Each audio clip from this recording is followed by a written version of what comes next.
Alors Rita, c'est le dernier jour au Grand Palais. Qu'est-ce que tu as envie de faire? J'aimerais bien aller voir quelques œuvres qu'on a croisées, mais on n'a pas eu le temps de voir de près.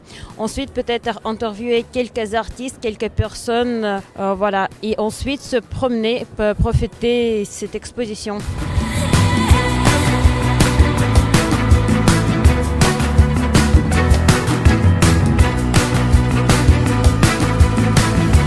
J'aimerais bien aller voir cette œuvre, ça me plaît beaucoup.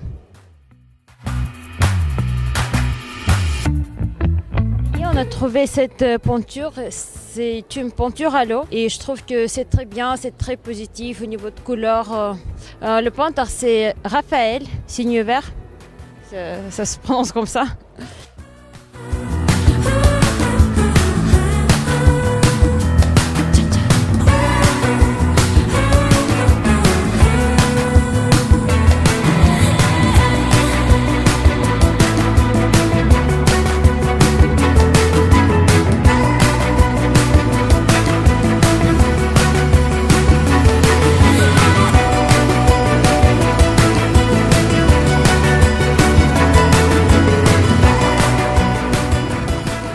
Bonjour Rémi, ton œuvre a eu beaucoup de succès au Grand Palais. Quelles sont tes sources d'inspiration?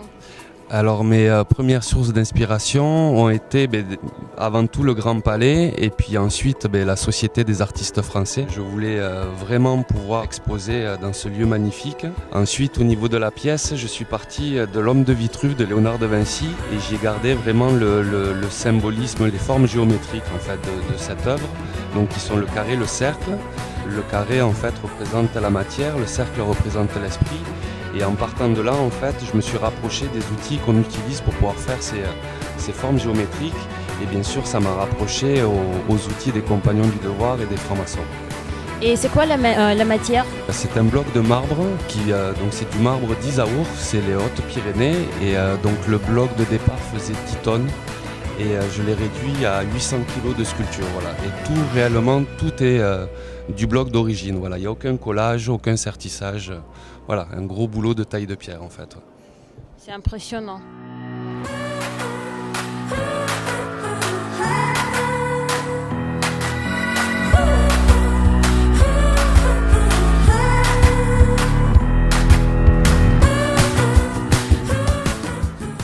Rick, quelles sont inspirations pour créer cette œuvre monumentale? Bonjour. Écoutez, l'inspiration, c'est d'abord l'inspiration de Gaudi, parce qu'on retrouve un peu ces couleurs un peu partout dans son travail à Barcelone. Et vous avez justement une femme qui est en complète lévitation.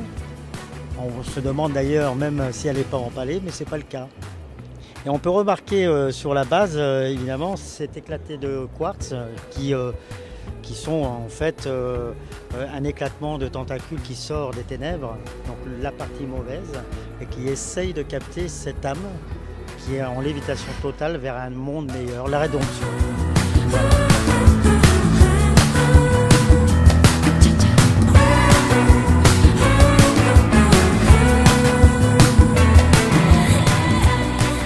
Bonjour Caro, on adore tout ce que tu fais. Quelle est ta source d'inspiration? Bonjour, ma source d'inspiration, je la prends un petit peu partout, tous les jours. Ça peut être aussi bien dans un décor, dans une robe, une personne que je rencontre. Voilà, tout ce que je fais, je le mixte un petit peu, puis j'essaie de créer un univers et une histoire. Surtout, j'aime bien raconter des histoires. Donc tout ce que je prends en photo, c'est réel. Toute cette réalité flirte avec l'imaginaire. On ne sait pas trop si on a vraiment vu ça ou pas, si on est dans le vrai, dans le faux. J'aime bien que les gens partent dans un monde un petit peu onirique. Et voilà. Et bravo, je vois que tu as une médaille d'argent. Eh ben oui, c'est la petite surprise de cette année. Félicitations.